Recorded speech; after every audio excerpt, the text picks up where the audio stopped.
Welcome to the Slop Farm. Enjoy the video.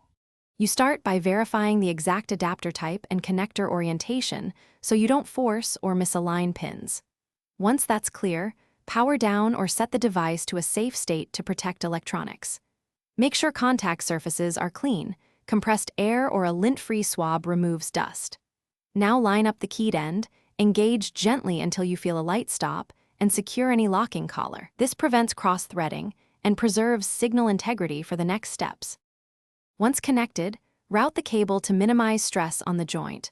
Orient the right angle so it follows the device edge, not jutting into open space. Then tighten any locking collar or screw to hand firm plus a small quarter turn. This secures contact without damaging threads. Apply a strain relief near the connector using a tie or clip within a few inches, and snug it so the cable can flex without tugging the adapter. These steps preserve connector life and maintain stable signal or power delivery.